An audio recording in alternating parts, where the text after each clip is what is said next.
Now playing the Hook and Bridge podcast. I fucking love Kesha.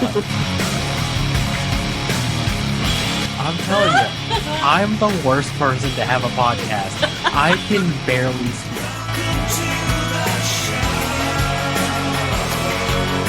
Oh my god, I love Green Day!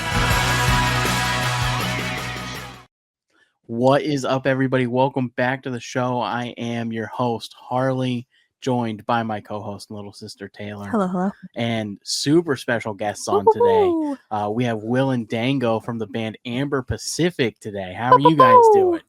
Wonderful. We're good. We're glad to be here from different parts of the country, but thanks to technology, we're all here in the same place. Yeah, right? It's Yeah. a wonderful thing. I think we're all three in different locations. Yes. So I first heard of you guys a long ass time ago, like long time ago.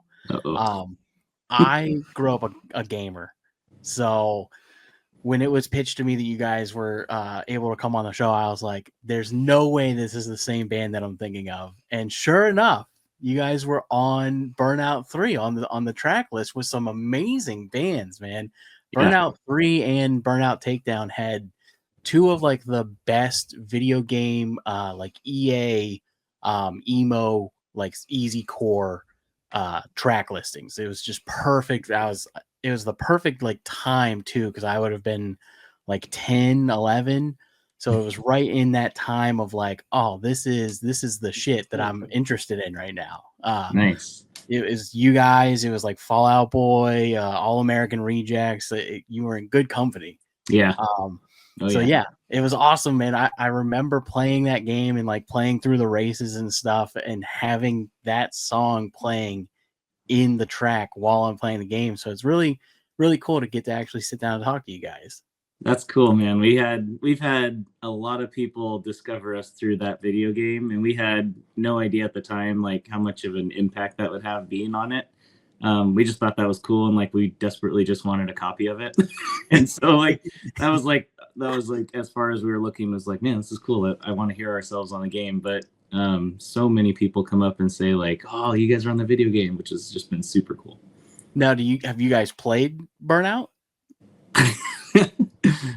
Dango, you played I'm not Burnout? a gamer, so I haven't played anything since Nintendo 64, maybe, or Super Nintendo. I don't know. So definitely I have not. But probably the other guys have. It's kind of funny. Like, I feel like I remember getting like a copy of the game, and I'm pretty sure I popped it in and played it right when we got it. But right now, because it's been so long, like I can't actually remember if I did or I didn't. So let's just say that I did. Yeah, that's safe. It was awesome. It's such a core memory for me. Like I that was like one of like the first games that came with my Xbox 360.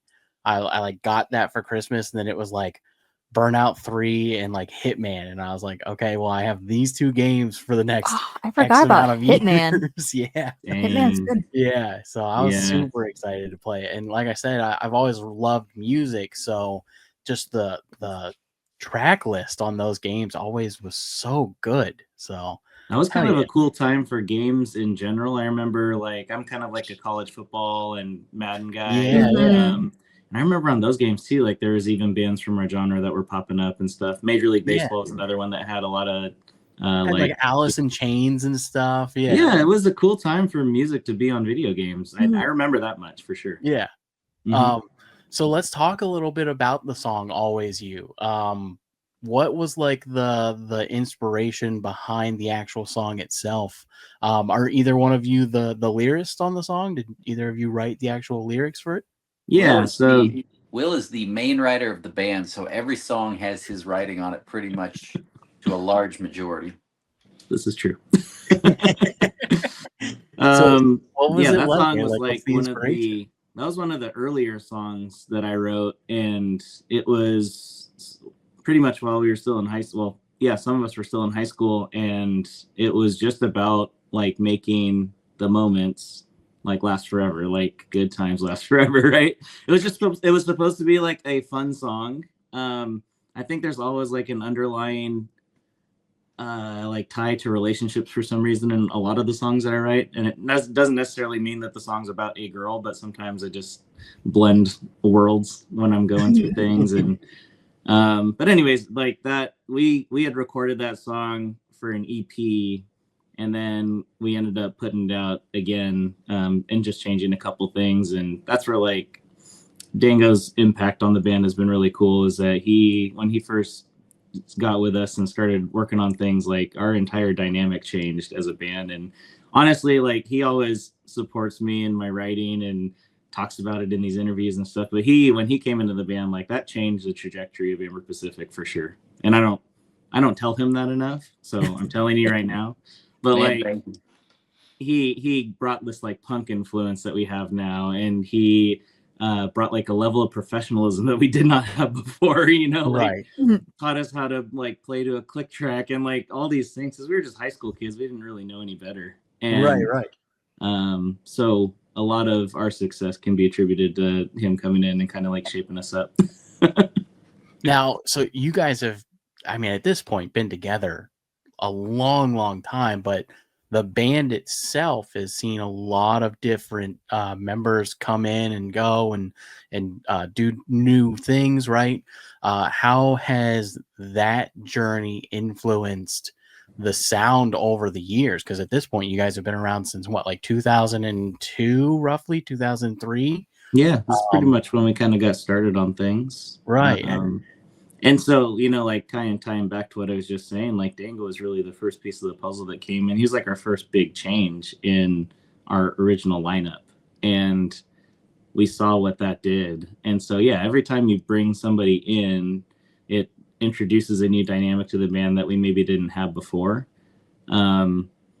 Mostly like the guitar, the other guitar player, Justin, when he left Amber Pacific, that spot, we never seemed to be able to fill it with the right person. It was almost like it was just waiting for Justin to come back at some point. And he has since like returned over the last couple of years playing with us and doing shows and stuff. And it's always felt like the most normal and natural with him. So we are, I think, the happiest when it's us as a core doing it. But we've had some great people in the band before. We went through some really great guitar players. One of our dear friends on Truth and Sincerity just like added so much to that album, from like a guitar solo standpoint and leads and things that like I could never play, but she's great on it. And so yeah, it's been cool. And then obviously with Virtues, it was an entirely different vocalist, which changes everything. Like it changes everything. You can, because Matt has a specific range and a specific style, and so I can write to that, and then Jesse's voice was so different, that I was able to kind of do some things differently as a writer, which was kind of cool and fun. Obviously, like the fans spoke without saying anything, and they wanted Matt, and we knew that. We just wanted to keep making music. We didn't want to like call it quits when Matt left back in like 2009 or 2010, something like that. So that's why we continued on. Yeah. So and I want to say when we had that transition, like Amber Pacific was definitely Will and Matt and I and some different guitarists, and Greg, our original bass player, was there for a lot of years. But then, you know, after Matt left, we really in turmoil. Do we stay? Do we keep doing the band? So we did the singer search. Do we try to sound like Matt? Do we try to go a totally different direction and have a new sound? So when we found Jesse, he was a great guy and great singer. And, you know, we went a different route, and it didn't go as well with our fans, but we put out a record that we were proud of. The songs are great. It sounds great. You know, it doesn't sound as much like Amber Pacific, but it was just another, I guess, chapter of our band. And then after that, we were sort of like, well, we're probably not going to do this unless it's the original lineup again. So in 2014, we all talked about what if we do another record on our own, put it out and have fun with that and see how it goes. And that kind of a decade ago was sort of what brought us to the idea of, well, what if we still do some shows, you know, every year we could do a handful here and there. And then it really is, as we've come around this 20th anniversary this last year, it's just been, that's where the excitement of all of us being back together. And then, well, what the heck, we might as well just do a fifth album and do this again. So that's, the music's kind of changed, come and gone. different seasons of Amber Pacific, but I think at the core, especially with Will being the writer, it's always going to sound like that. And now having Matt back with his vocals and Will's writing, and then hopefully what I bring to the drum side, like it's still a, no matter if it sounds 20 years later or not, you're still going to hear Amber Pacific because you hear these elements that you heard of us as kids, but now we're adults doing the same thing. Right, right. And so it's really interesting that you mentioned your 2014 album. So like for me, your journey as an artist, right, is like that early stuff I was a huge fan of, and then I was one of those fans that like kind of dipped off. And then your 2014 album was one of the first albums that I downloaded on like my old it was like an iPhone 5. Which was let me see here. What was the name of that album? I thought I had it pulled up here, but I might not. Called The Turn. The Turn, yeah. The Turn, yeah. I have the song that I really love from that album, "Don't Let It Fall Through." Right. Was like the song that I was like, this is them right here. But yeah, man, that album was awesome. And then so let's talk a little bit about like, so you said Matt left the band. From what I understand, he left to like pursue an education degree, right? Is that kind of, and then he came back. Is he still involved in that movement, or was it like, this was my journey for now and I'm coming back to the band full force? Oh no, he's very much still a teacher right now. Oh, really? And we have just been able to make it work. I mean, between all of our jobs and things that we do outside of Amber Pacific, we made this year, I don't think there was really not many shows where we were like, we just can't make this work with our schedules. We pretty much made everything work that we could. And it's kind of amazing with how many different things we're doing to be able to still get together and play on weekends and things like that, or even do little small runs with like Hawthorne Heights and Mest and stuff like that. So yeah, it's so funny, man. Like we've been doing this a while, and it's so funny. Like the perception from a fan is that like, oh, they're living the dream. They're out there playing music every night and then going home and just hanging out, just living it up. And then interviewing these bands like and they're like, we have a full-time job. Deep Blue Like, something. yeah. The guy that wrote Breakfast at Tiffany's, he's like, yep, I'm a college professor, Yeah. and I've been doing that for 30 years. And then we had Aranda on, and he was like, yeah, I own a construction company, and I do that Monday through Friday, and then I tour the East Coast on Saturday and Sunday. So it's always interesting, that perception from the fan point of view compared to the reality is like, you guys are like the rest of us. Like, music is your passion, and you still have responsibilities on the other hand that, you know, you're able to fulfill that responsibility and that life and live that lifestyle. But also, you guys have been putting out music for 20 years. Like, it's crazy, man. It's so cool to see, like, the ability to do both is so important. Yeah, I think ideally, like, there's just a threshold for bands where you can do it full time without having all the stuff on the side, or you can't. And we just like we're just shy of that point where it's like we could really like commit to it and do it without having anything else going on. But the truth of the matter is, like, we have families, we have kids, we have things that we need to support outside of Amber Pacific, and we are not rolling in the dough. We're not touring in a tour bus, and like, we're just not there. So we have to be realistic about it and be smart about it. And the goal, though, is like continue making the music, continue building our fan base, and always trying to get to a point where maybe you could look at it as something that you could do a little more versus all the other stuff. But part of you would miss it, right? Like, part of you would down the line be like, I wish I was still.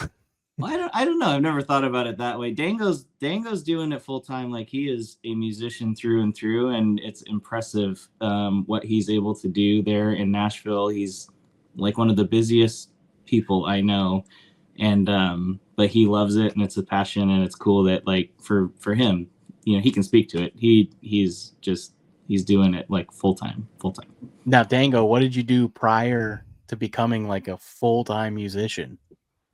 Nothing really, because I went straight out of college and moved to Seattle to join Amber Pacific right when they were signing the record deal. So that was the beginning of my career, and those first 6, 7, 8 years of touring were like my first real touring experiences. But I had a degree in music here in Nashville. So when the band slowed down after the era with Jesse and we took the break, I moved back to Nashville because I thought I can keep playing, I can tour. I was already teaching lessons. So every week I teach lessons. I've got this studio, I record drum tracks for people, but really touring is still my full time thing. And I play for the singer Creed, Scott Stapp. That's been my gig for about 10 years. Wow. But when I first moved back here, started playing rock and country. I played for a big Christian band called Red that's real heavy. I Oh played for yeah. Fireflight. I played for Super Chick. And then a ton of country artists over the last 10 years, like Here and There. And Sonic Flood, that's a big worship band that's been around for a long time. So I tour with all those different people at different times, or I have for like a year or two and then moved on to something else.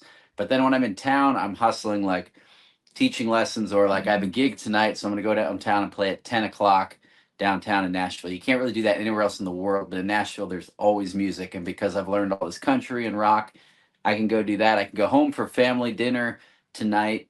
I've been in my studio teaching. I'm changing a drum head right now for my gig tonight, but I'm going to go play till 3 in the morning. And then I'm going to get up and do family all day tomorrow and then go play tomorrow night. And I do that every weekend when I'm not on tour, because it's kind of my day job when I'm home, is that I can always keep gigging and keep making money. It's a hustle. It's self-employed.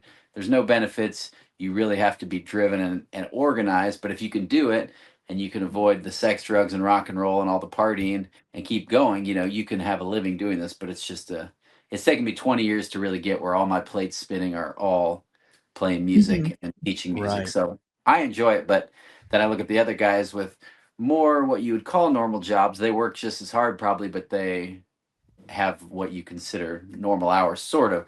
Will, though, is an exception as well because he's a pilot, so he'll travel for days at a time and then be home days at a time. So he also has a very unique schedule that's not totally family friendly, but like all of us, we all have kids, we all have wives that are supportive of us, and that's what makes it work. And that's why when we talk about Amber Pacific, it's like you can't explain to people how cool it is to have a brotherhood with guys that you've known 20 years. And the five of us that are out there, we don't care if we're the best band, the best musicians, the best whatever. We know we can have fun. We can play songs that we played and wrote, and people sing them. And that's just like, that's so rewarding. Even if you're not Foo Fighters or U2 or Green Day, you're still like, man, there's 200 kids that care about our song. And that's so rewarding. Yeah. Mhm. I mean, 100%. that's what music is about, Yeah. man. Is like, I was a musician for I was You and- are okay. a musician. I feel like once you're a musician, you're always a musician. That doesn't You go. don't really lose it. That's true. I had like a small music career in Ohio and loved to write, and that was like my big thing was like I want more than anything to write a song that when someone hears it they can say, wow, that helped me get through blank, or that really made me think of this time in life. And that's so important, and that's what music is about, is developing that community of like-minded individuals that can hear what you're putting into the world and say, hey, that's me, we're the same in that sense, and that's truly what all of this is all about. And that's incredible, though, that you've got to be one of the most well-polished drummers in the industry, right? You I are wouldn't just say that. I mean, non-stop. I'm working on it all the time, but there's a lot of guys that do what I do. I just am thankful that I can still do it and am versatile enough to play enough different stuff where people call me for country and rock and pop and worship. But no, I'm not going to say I'm in some elite category. I'm just thankful that I'm still doing it. I would disagree. Humble. I was gonna say that. That's a very humble I was gonna say answer. the more humble the answer, the better He I know that they are. actually is a pretty humble dude, but he is also very good at what he does. So Yeah. he needs to give himself more credit. Well, I'm so thankful.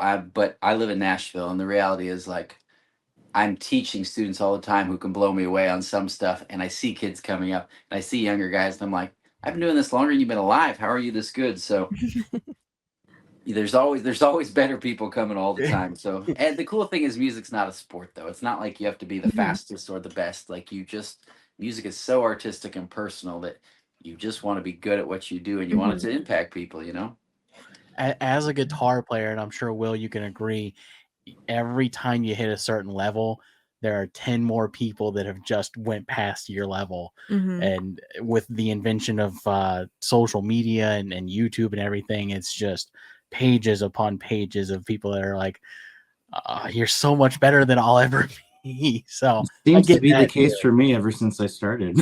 Yeah, right. It never goes away. I like to Every just time- I like to hold down the bottom side of guitar players so that I can let other people be better. So Yeah. Yeah. purposely, You walk so they can run. I purposely just suck as much as possible every time we play, and it, most of the times I don't disappoint. So I do want to touch on how amazing it must be to work with Scott Stapp, but I first want to talk about the new single "Sink or Swim" is so good, guys. Whew. It's Yeah, incredible. thank you. Thank you very much. You've been able to capture that old sound that you guys have stayed true to throughout the years, and kind of modernize it in a way that like the melodies feel more modern pop punk and less 90s pop punk, if that makes sense. That's awesome. I don't know if it's a guitar tone situation or just the actual composition itself. Maybe you guys just have been doing it for so long that you've been able to kind of capture a new sound on this latest album. But when does the new album come out officially?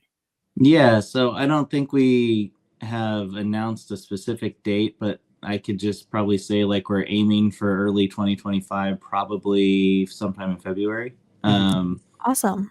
It's Yeah, soon so- for sure. Like it's almost here. Yeah, I mean the record is done. It's like turned in. We're working on artwork and things like that right now, just kind of doing the final touches to it. So it will be ready to go. Initially we were like really anxious to just get it out, but we have to also weigh the fact that like it's the holidays and people just they're just not paying attention to music, right? And they're kind of like in their Christmas vibes and Mhm. with family and stuff. So we're gonna shoot for like early next year to try to get people's attention again. And but yeah, record's done. The record's done. And Daniel can talk to like the sound that you're talking about. Yeah. we did something entirely different for this album. So Yeah. about that. We did, and we're super proud of it. So thank you for saying that. We were like, let's do Amber Pacific, but sound like 2024, 25, the best we can. Sound like a band that's done this a long time. So we just went a different production option. We recorded in Nashville here with a producer that I work with a lot, doing a lot of country music, but he's a huge pop punk fan. He's worked with Simple Plan, and he's like, come up in our scene. So he had mixed some of our, we had done some like some singles over the last couple of years, and he'd helped us on some stuff. So I was like, let's see if this guy would be great for it. And he was. His name's Sean Rogers, really good buddy. And so we just said, let's try to make this the most modern sounding, but true to Amber Pacific pop punk record. We don't want to go totally out of left field and be like, what band is this?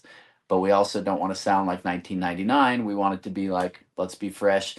We just said, I can't wait for people to hear the record, because we said, let's add as much cool, different production that we haven't done in the past. We've always had strings, but let's add other stuff in there. And so there's just some cool gang vocals. There's some cool percussion. There's some cool like instruments that have never been on our kind of record. We did several different styles on this record. It's still very us. I don't want it to sound like, oh, we're putting out a jazz record. It's not like that. You're going to hear it, know it's us. But we took some liberties we never have, because in the past we were probably too scared or unfamiliar with stuff. We said, let's take all these influences, put them together, make it our thing.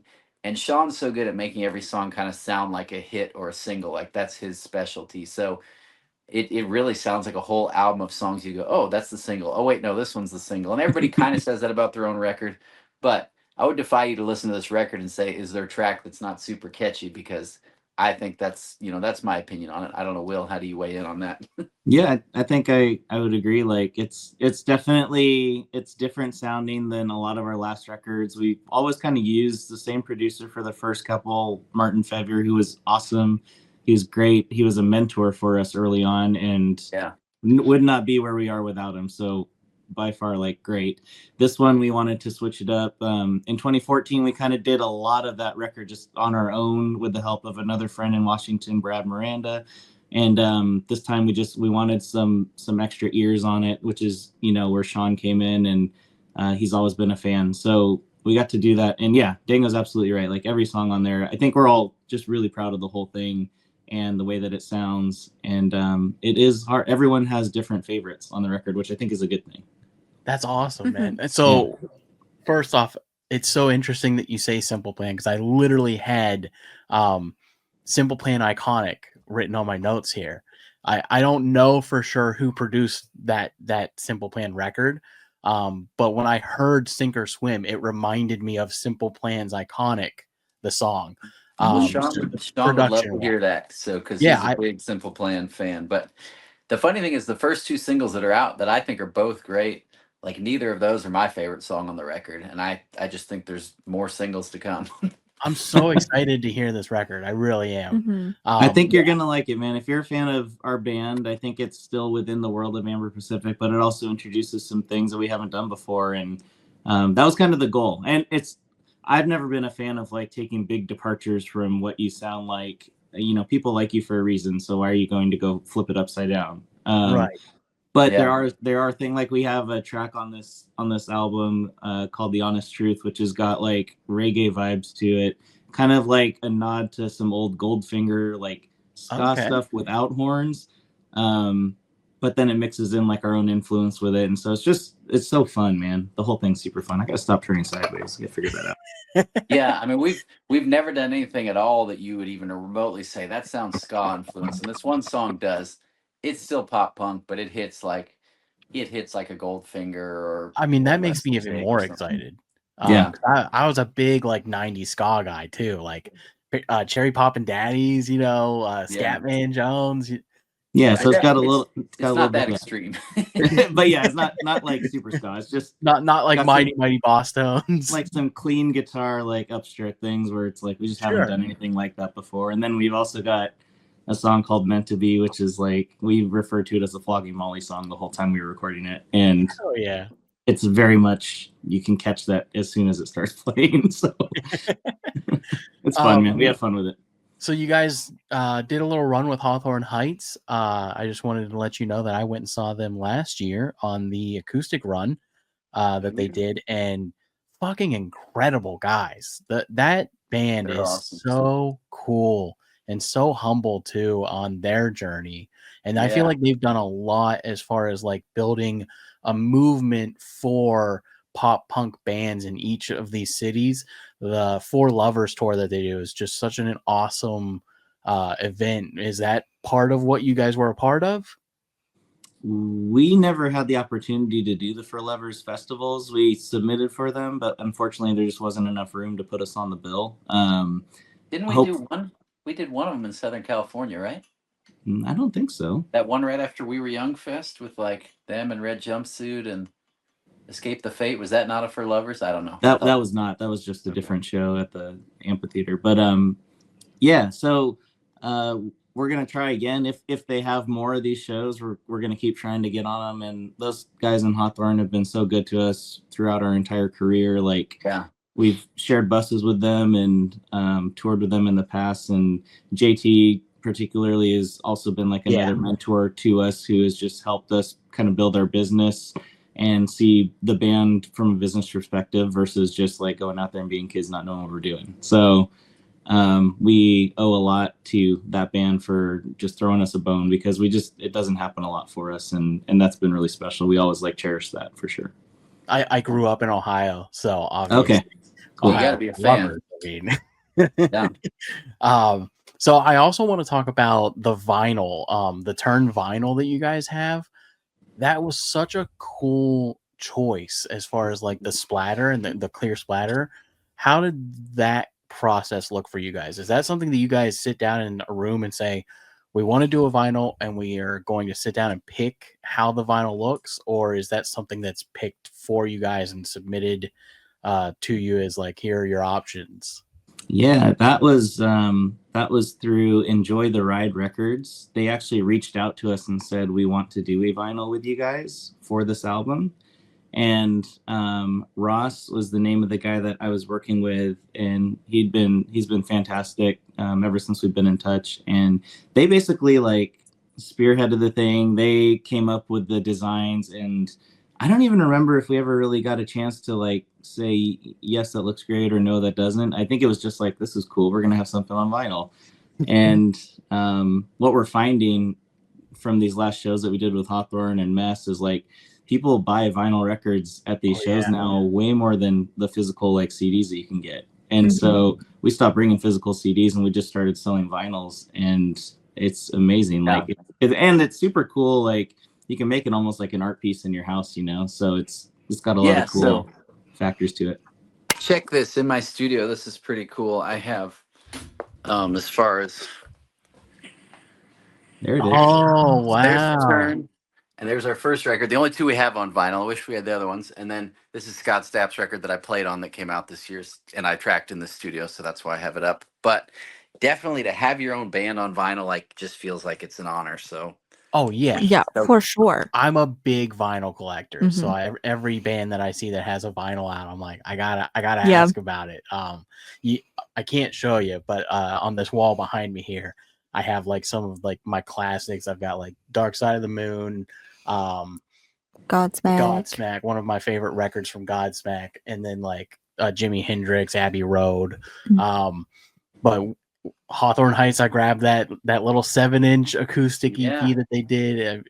Love vinyl. So doing the splatter too is such a cool thing for a collector. Like, it's so cool when you open it up and you're not expecting it and you find out, oh, this is a color vinyl. So that's really cool. So you played with Scott Stapp. We gotta at least touch on it. That's such a big name drop, especially now. And honestly, like, I totally want this to be about Amber Pacific, so I'll answer the question. Like, I've been with him a decade. Scott's been awesome. I've got to see the world, and especially with the resurgence of Creed coming back, like, it's been cool to watch that. You know, people just love the guy. He's got these iconic songs that connect with the world, and you know, he co-wrote every Creed hit, Arms Wide Open and Higher and My Sacrifice and What If, and so people just go nuts. It's the only artist I've played for where the whole crowd sings the whole set basically. And then he's put out all these solo records too, so I played on this last one, and you know, he really pumps his solo stuff as well, and it's much heavier than Creed. Like, it's pretty in your face modern rock, and the current single Black Butterfly is in the top 10 on Active Rock Radio right now, so you could look that one up and you could hear what he sounds like currently with that. But people just want to hear the massive hits, you know, they want to hear the stuff. So thankful I've done that this long and gotten to go all over the world and see South Africa and Brazil a couple times and Argentina. And the biggest show I've ever done was in Peru at a soccer stadium with him.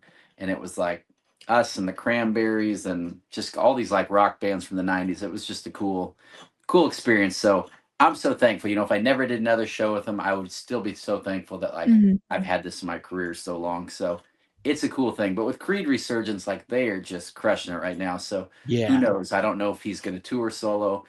I'm not worried about it. Honestly, it's been a great time to have Amber Pacific stuff come up and to be able to do this record and not stress about being gone all the time. So I've still been in and out on the road with a few other people, but for the most part, it's been awesome to just be like, you know, I'm home with family, working in town, and then when we have stuff come up, most of the time it's not an issue. So yeah, that's probably like the most I would say about it. How has working on country and being like in that country Nashville area, how has that influenced your playing specifically on this new record that you're putting out with Amber Pacific? I would say a lot, actually, just because the older I've gotten, the less I've played, and I played a lot of what I've considered interesting drum parts on the first records, and I'm not saying these aren't, but I sort of toned it back from what people would expect from me and tried to come up with cool places to put stuff, but tried to just focus on how do I make the song the best, not how do I get a cool drum part in. When I was 23, 24, 25, I wanted everything to be fast and like, what's the coolest thing we can do as long as the song is still a hit or sounds like a hit. And now I've played so much country and pop and mainstream music, and you're like, the reason people love this because it's easy to listen to. And I'm not knocking metal, I'm not knocking punk, I'm not knocking anything progressive, but your mass appeal, which is country and rock and hip hop, everything is easy to sing along to and an easy beat to follow. And kind of I've just got to the place where I don't mind doing that. We're still going to have fast stuff, but a lot of songs on this record, especially Sean was good about helping me, like, you know, you don't need to put that there, or just, what do you think? And I would just try to tone stuff back. So It definitely affected a little. I don't know how much of a difference you saw, Will, but I feel like it's noticeable. It's very noticeable. Yeah. Oh yeah. Uh, There's parts where it's straight drums where you'd be like, I wonder why Dango isn't playing something different here. But then you listen to the song as a whole, and it's like, I get it. Sounds good. Yeah, You like know? a less is more type of deal Yeah. with it. Yeah, sometimes less is more, and in this scenario, we kind of played around with that idea a little bit more. For Dango, it was a big growth thing. Like it's the parts that he came up with are so cool in the first couple albums that we did, and so you miss it a little bit. But like he was saying, like he still found areas and parts of songs to still showcase his abilities and like what he likes to do and make things interesting. And it's just a perfect blend of the two worlds, which I think is something we've never done before. So, I mean, if country's taught me anything, it's like everything is about the song, and a great song is a great song, and that's what sells it. It doesn't need anything more than a great song. And yeah, different genres, you want it to have big drum sounds or a cool guitar riff or some metal shredding, whatever. But a great song is a great song. It doesn't. You could play it on acoustic guitar, you could play it with an orchestra, you could play it full band. It should still be a great song.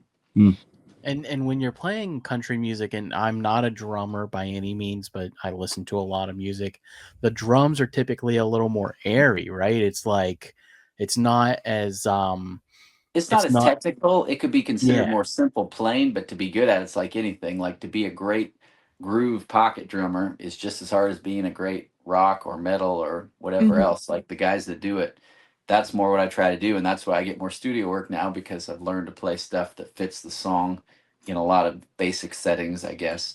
right. So that's what I would say. Because I mean, some of these country drummers in town, I consider some of the best guys in the world. Some of them are just unbelievable, and they can play all kinds of stuff, and they play perfectly for the song. So ultimately, I'd love to get to being one of those guys as well. Like that's part of my goal. But with Amber Pacific, if we ever have a day to go full time again, we'll all be thrilled. If we don't, we'll still be thrilled that we're putting out records and still getting to play shows.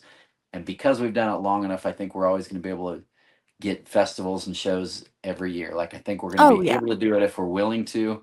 We may not want to get in a van or even a bus and be gone 100 days because we all have kids, but that's okay. I think it's still fulfilling if we're putting out music and people are still digging it. That's at the end of the day, Absolutely. that's all that matters, man. So I want to touch on your guys' influences coming out of like that Seattle area, especially at the time that you guys came out. I feel like your influences could be so vast. You know what I mean? Like we're talking that early 2000s. You're coming right off the grunge movement. So what were some of the early influences on that first record? Nothing to do with any of the Seattle bands. Yeah. Sure. But that's kind of what I Honestly, thought was going to be the answer, to be honest. I had a huge love for Boyz II Men and Mariah Carey growing up as a kid. Like I was very much into like hip hop and R&B stuff. And then I would say right around like 9th, 10th grade, one of my friends in high school showed me a band called Nerf Herder. And I was like, what is this? And then he showed me a band called Millencolin. And I was like, oh, what is this?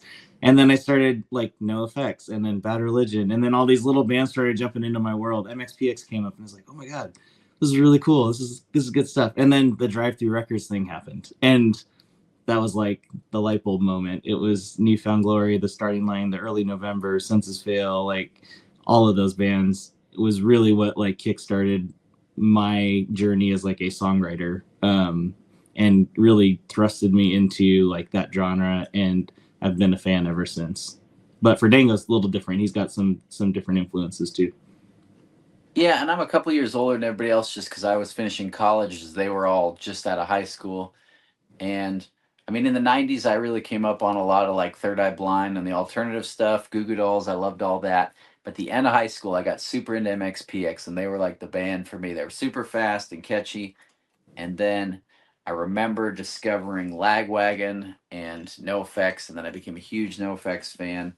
And like two of my coolest drumming moments in my life are that I played with NoFX on the Warped Tour, got to sit in with them, and I've sat in with MXPX on the Warped Tour and like 3 or 4 other times. And being my 2 favorite punk bands, like to me, that's just, you can't live that stuff. It's just, you can't redo it. It's just amazing. And So I got into all the kind of Fat Records bands, sort of the older ones that were before Drive Through, because we were kind of touring when all the Drive Through stuff really was big. So we got to see that. And then we came up kind of the same time as Fall Out Boy getting big, and then Paramore, who opened for us on their first tour or second tour early on. You know, we watched them blow up, and All Time Low was a band that we had a large part of impacting them and getting them signed to our label. So we kind of saw that surge of pop punk that we got to ride and be a part of. And I liked a lot of those bands, Yellow Card, Newfound Glory, a lot of that stuff, but not as much as those guys did then. And now when I look back, I'm like, man, we got to tour with some awesome bands, and I love all that stuff. So yeah, I was a little bit of the older pop punk, skate punk kind of Southern California stuff, Bad Religion and Pennywise and all those bands. But definitely, I mean, just as a whole genre, like I enjoy all of it, and I'm glad we got to be a part of all of it for sure. Hell yeah. And I'm still like, if I could play for U2 or Foo Fighters, those are still like my two stadium bands if I had a chance to play a show. I have one more question I want to ask you guys, and then we're going to play this trivia game. I'm really curious on having such a large career in music. Are there any bands that you can think of like coming up right now that are like you want to look out for this band coming up? Is there anybody that you want to just kind of give a little shout out to say like, this is who I'm interested in these days? Tell them. There's a band called 408. I don't know if you can really say they're coming up because they've kind of arrived, but they toured with We the Kings already, and so they've gotten some good opportunities. But they got some pretty good music and seem like good dudes. So I would say that's a band that I've been listening to a little bit. And then Magnolia Park is also has already arrived, but they're a band that just kind of, for me, it was new. And when I listened to it for the first time, I was like, oh dang, these guys are really, really good. And then they did this cover on the latest like Disney cover album that all the punk fans did. Their cover of that song from the Goofy movie is like just incredible. So everyone's talking about that one. Magnolia Park and 408s would be the two bands that I would say are doing great things right now. Awesome. What about you, Dango? I regret to say I couldn't tell you anybody new that's coming out. I love music, but I'm always learning.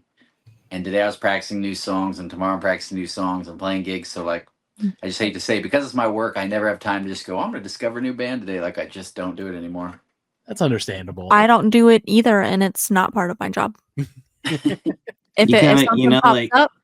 If something pops up, and you have to kind of go looking for it a little bit. You can't just it doesn't just show up. Yeah, so, I'm set in my ways. My Spotify playlist is what I have.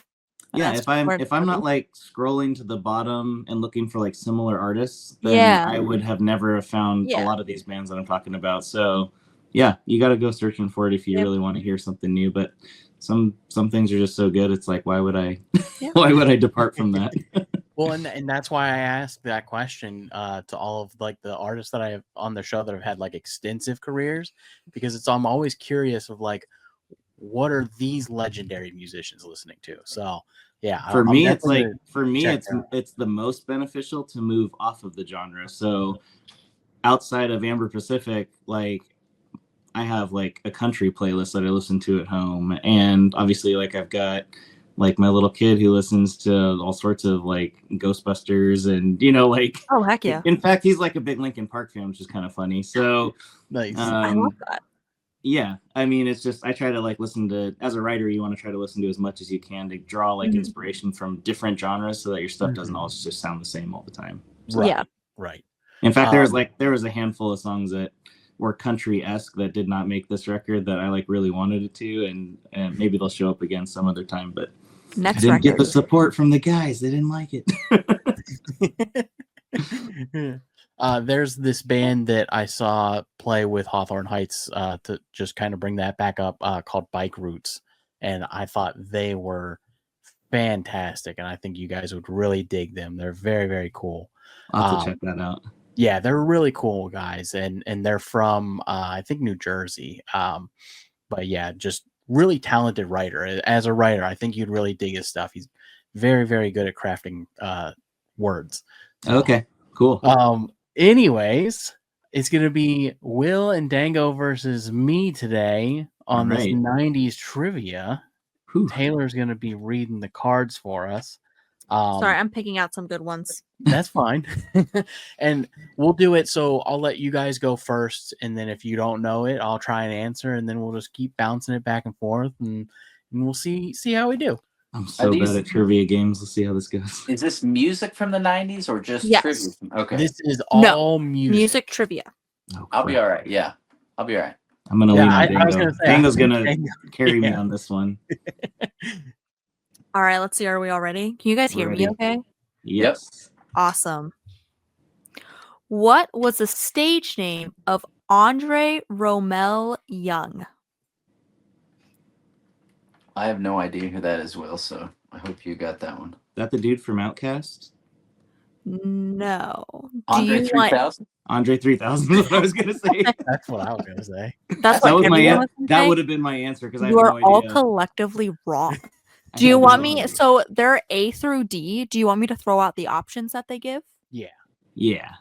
A. Ice Cube. B. Dr. Dre. C. DJ Jazzy Jeff, or D. Andre 3000. We're And going it to is say not- Dr. Dre. We're going All right. Dr. Dre. Yeah. I I'll am go with going that. Dr. Dre. Dango and Will get it. I It is Dr. Dre. think Wow. we should do the A through D on all of them. I agree. It's just sometimes I can't read. It's a little That's so embarrassing. funny. So that would have been a D for everybody. That was my initial like. Yeah. Yeah. That's awesome. Okay. Next. Alrighty. Which band released the album Different Class in 1995? A. Radiohead. B. Smash Mouth. C. Pulp.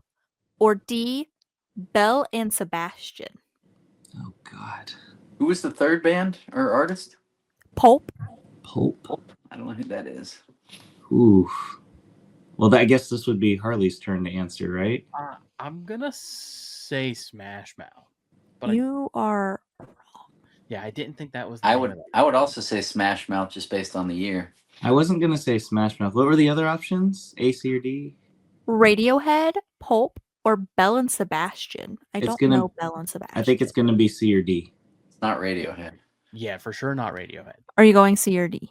I'm gonna go with C. You are correct. Yes. What was he? Pulp. Pulp. Yeah, I was excited when For the you guys record, said I something. don't know who that is. I have no Yeah, I'm idea. going to look him up after this because I also don't know who that is. Can we also look up Belle and Sebastian? Sure can. Do Yeah, you guys know seriously. who that is? No. Okay, idea. cool. Tough Ooh, all questions right. right off the bat. I thought they were supposed to be easy when we start, right? Yeah, you would think so, and then they're off the wall like bands. Which Spice Girls video saw the group appear as animated fairies? A. Viva Forever. B. Say You'll Be There. C. Mama. Or D. Wannabe. Not I've only D. heard the song Wannabe, so I'm going to have to guess that. It's not that one. They were actually people in that one. There were actual people in that one. I think, yeah, one of them had a green shirt on in that one. I think if I Probably. remember right. So it's A, B, or C. Yep. A is Viva Forever. B. Say You'll Be There. Or C is Mama.